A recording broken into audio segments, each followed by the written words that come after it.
धनराज गुस्से में उबल रहा था। उसने अपने आदमियों से पूछा, वापस बता, वहां क्या हुआ था? वो क्या है? ये चुड़ैल, भूत पिचास? मेरी समझ से बाहर की चीज है। मुझे तुमने बेवकूफ समझ रखा है क्या? अब तुम लोग जो काम में असफल हुए हो उसका बिल तुम लोग चुड़ैल के नाम पे फाड़ोगे? तुम लोगों की औकात क्या थी? भूखे, नंगे, गंदी नाली के कीड़े। मैंने भीख दी तब तुम लोगों को रोटी मिली, कपड़ा मिला, मकान मिला। फिर मैंने तुम्हारी अय्यासी का हर साजो सामान भी दिया।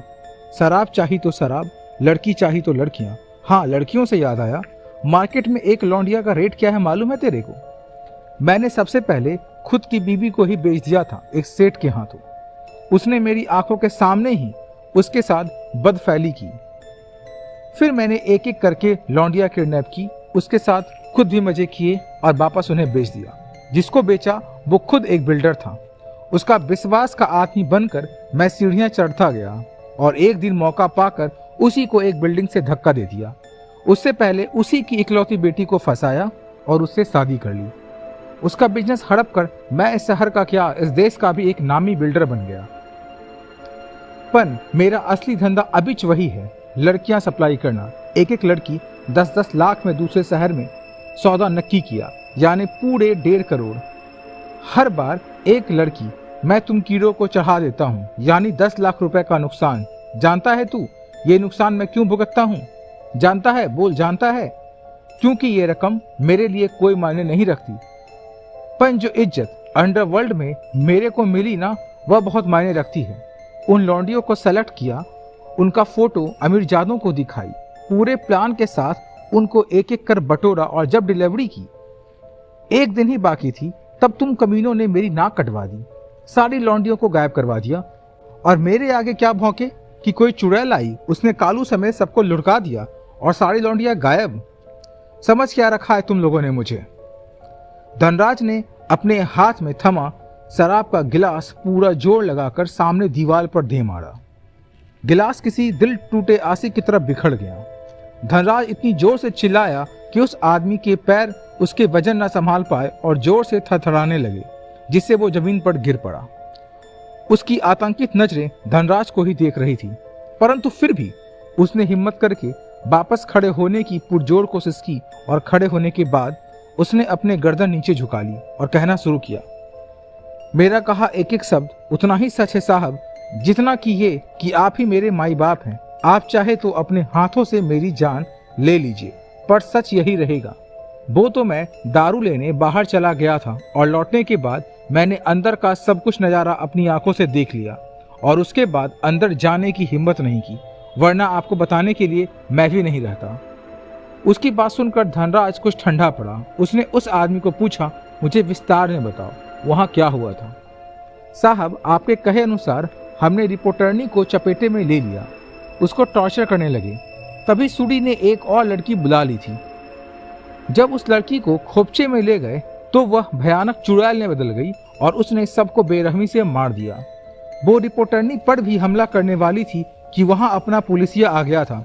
उसने आते ही उस पर गोलियां चला दी, परंतु साहब उस चुड़ैल के गोलियां उतनी ही असर की जितनी हाथी पे कौवे की चोंच। उसने फिर उस पुलिसिया को पटक पटक कर मारा। पन साहब एक बात जरूर है, उस चुड़ैल ने पुलिसिया को मारा तो इस हिसाब से था कि जैसे कोई खुन्नस निकाल रही हो, पन उसे जान से नहीं मारा। धनराज की आंखें सिकुड़ गई ये सुनकर। वो पूछा, क्या मतलब मारा नहीं? हो सकता है वो घायल हो गई होगी। नहीं साहब, घायल तो वो पुलिसिया था, उसकी बत्ती भी गुल थी। हमारे आदमियों ने उसको पहले ही बहुत डैमेज कर दिया था। रही सही उस चुड़ैल ने पूरी कर दी, परंतु मारा नहीं, बस चली गई। धनराज आईने के सामने खड़ा हो गया और उसमें देखते हुए अपनी दाढ़ी पे हाथ फेर रहा था। उसकी आंखें सोचने के अंदाज में सिकुड़ी हुई थी। कुछ था जो अभी तक उसे समझ में नहीं आ रहा था, परंतु जैसे ही उसके दिमाग की बत्ती जली, उसकी आंखें पट से पूरी खुल गई और वो आदमी अचरज से धनराज को पागलों की तरह हंसता देख रहा था। इधर परीक्षित के माथत उस लड़कियों का बयान ले रहे थे। तभी वहां परीक्षित आता है। इलाके थाने वाले सब उसे सैल्यूट करते हैं। शहर में सब जगह चर्चा थी कि शहर एसपी ने घायल होने के बावजूद अपनी जान पर खेलकर 16 लड़कियों को बचाया था। 16वीं कहाँ से आई इसका किसी को भी आभास नहीं था, क्योंकि बताने वाला तो कोई था ही नहीं। परीक्षित सबको कहता रहा कि यह काम उसका नहीं है, पर भीड़ तंत्र किसी की नहीं सुनता। जहां भी परीक्षित जाता वहीं रिपोर्टर अपना अपना माइक परीक्षित के मुंह में घुसेड़ देते। परीक्षित इन सबसे तंग आ चुका था, पर वो किसी को क्या बताता कि एक चुड़ैल आई। उसने चुपके से उन लड़कियों में जगह बनाई और मौका पाकर उन गुंडे को चीर फाड़ डाला। ऊपर से पहला सवाल तो यही बनता था कि गुंडे किसके थे। सीधे सीधे धनराज का नाम लेने के लिए सबूत चाहिए थे, जिन सबूतों का अंतिम संस्कार तक बोरी में इकट्ठे करके हुआ था। तो परीक्षित को थक हार कर सारा क्रेडिट खुद ही लेना पड़ा। सच्चाई जानने वाले गिने चुने लोग ही थे, जिसमें वो चुड़ैल गवाही देने आने से रही। धनराज कभी मानेगा नहीं कि वह गोदाम और आदमी उसके थे। प्रथा उस दिन के बाद ज्यादा खामोशी थी। अब अकेला परीक्षित बोलता तो कोई स्वस्थ दिमाग वाला क्यों सुनता। इतने में परीक्षित की नजर एक लड़की पर ठहर गई। अरे आप तो उस दिन चली ही गई, मैं आपका शुक्रिया भी नहीं कर पाया। परीक्षित महुआ को देखकर किसी बच्चे की तरह खुश होता हुआ बोला। महुआ उसको देखती ही रह गई। उसको ऐसा लग रहा था कि वह किसी गर्म लोहे के कवच में बंद हो। कपड़ों के भीतर उसे पसीने की बूंदें निकलती महसूस हो रही थी, जबकि मौसम गर्म ना था। उसकी धड़कनें अलग सी ही ताल बजा रही थी। उसने बाहर से खुद पर काबू पाते हुए कहा, जी मैं भी इन लड़कियों में से थी। मुझे भी उन गुंडों ने किडनैप कर लिया था जब मैं शाम को पार्क में घूमने गई थी। अगर आप भगवान के भेजे फरिश्ते की तरह वहां आकर मुझे नहीं बचाते तो जाने मेरा क्या होता। ऐसा कहकर महुआ फफक कर रोने लगी।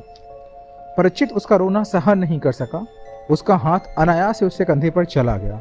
आप प्लीज रोना बंद कीजिए और आइए मेरे साथ। महुआ उसके पीछे एक केबिन में गई जो वहां के थानेदार का था, पर फिलहाल एसपी वहां था तो कौन आता वहां। परीक्षित ने उसे कुर्सी पर बिठाया और पानी दिया पीने को। महुआ पानी पीकर थोड़ा शांत हुई। देखिए प्लीज आप रोना बंद कीजिए, मुझे अच्छा नहीं लग रहा है। उसके मुंह से स्वमेव भी निकल गया। महुआ उसे देखती ही रह गई। वो उसके पास ही बैठा था। महुआ उसके शरीर से आती महक को आसानी से महसूस कर पा रही थी, जिससे उसका दिमाग काबू से बाहर हो रहा था। आपको क्यों अच्छा नहीं लग रहा? बाहर और भी तो लड़कियां रो रही हैं।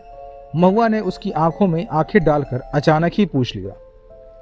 अब महुआ तो सामान्य हो गई, पर शहर एसपी को अब महसूस होने लगा जैसे वो किसी गर्म लोहे के कवच में है और कपड़ों के अंदर पसीनों की बूंद अब उसे महसूस हो रही थी। धड़कनें अब उसकी अलग ही ताल बजा रही थी। वो आपने मेरी उस दिन मदद की थी ना, इसलिए। परीक्षित ने ऐसे सांस ली जैसे मीलों दौड़कर आया हो। महुआ उसकी हालत पर मन ही मन खुश हो रही थी, मतलब वो भी उसे पसंद करता है। महुआ के पेट में तितलियां सी उड़ने लगी, परंतु चेहरे पर वो भाव नहीं लाया। वो बस परीक्षित के और पास खिसक गई और उसकी आंखों में आंखें डाल बोली, आप झूठ बिल्कुल भी अच्छा नहीं बोलते एसपी साहब। परीक्षित उसको इतना पास से पहली बार गौर से देख रहा था। उसकी गोल मासूमियत से भरा चेहरा उसे मजबूर कर रहा था कि वह उसे अपने हाथों से थाम ले, पर उसे अपनी मर्यादा का भान था। परंतु अपने जज्बातों को काबू करते करते उसकी आंखों में आंसुओं की 2 बूंद छलक ही आई। मर्द कब से रोने लगे, और मर्द वो भी जो शहर का एसपी हो और जिसने अभी एक दिन पहले ही दर्द सहते हुए लड़कियों की इज्जत और जान बचाई है। मुस्कुराते हुए महुआ ने कहा। परीक्षित संयत होकर बोला, जो भावुक होकर रोना ना जाने वो मर्द ही नहीं होता। पत्थर दिल इंसान हमेशा दूसरों को रुलाता है। अब की बात परीक्षित मुस्कुरा कर बोला, वाह आप तो अच्छी बातें कर लेते हैं, आपसे और भी बातें सीखनी पड़ेगी। तो कब से सिखाएंगे? अब महुआ ने सीधे अपनी मन की बातें कहनी शुरू कर दी। परीक्षित भी मन ही मन खुश हो रहा था। वो बोला, आज शाम 5 बजे के बाद मैं फ्री हूँ। मेरे घर के पास एक बहुत अच्छा रेस्तरां है, आप चलना पसंद करेंगी? महुआ इठलाते हुए बोली, अच्छा जी, हमने तो बातें क्या कर ली, सीधा डेट के लिए पूछ लिया, पर शाम 5 बजे मैं नहीं आ सकती। परीक्षित थोड़ा सा मायूस हुआ कि महुआ फिर से बोली, मेरी कार फिर से खराब हो गई है, तो 5 बजे मेरे घर के आगे लेने आ जाना, और हाँ वर्दी या फॉर्मल मत पहनना। परीक्षित उसको जाते हुए देखता रहा। उसका मन हो रहा था कि वह किसी बिल्डिंग से कूदे या किसी मगरमच्छ से कुश्ती लड़े या जंगली हाथी के साथ फुटबॉल खेले या शेर से पंजा लड़ाए, परंतु फिलहाल उसने इन सारे विचार पर अमल न करने की समझदारी दिखाई।